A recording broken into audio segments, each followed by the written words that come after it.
Sorry, this is part 2 of the explanation and dream, and I just want to start off by saying the explanation I gave in the last video.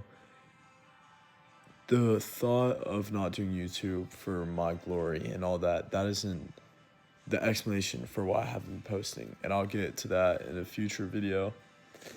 And just some admitting and some prayer I need going on in my life. But so I meet Grant and Hudson. I dab them up. You know, it's a we're all happy, and we're kind of in a dent in a cave, if that makes sense. There's like, imagine a huge mountain, and then the bottom chunk is kind of like scooped out a little bit, and then kind of like what you see in like wallpapers or whatever.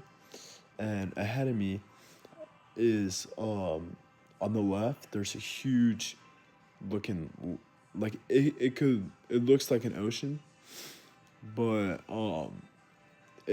there's no beach. It's just connected to land. And then on the right, like there's a huge plain after the huge lake. There's a huge plain. And on the far right, like far right corner, I see a huge group of people. Like probably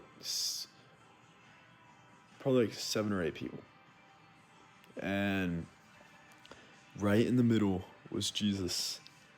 And oh my gosh, guys, this is where it gets crazy. So I immediately disregard Grant and Hudson, and I start sprinting towards Jesus.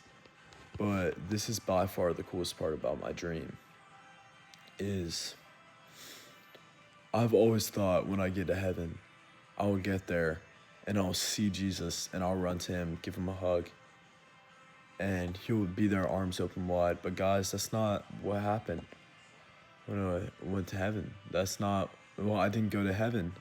That's not what happened when I saw Jesus. When I saw Jesus, what happened was he sprinted to me too. And that sounds really cool.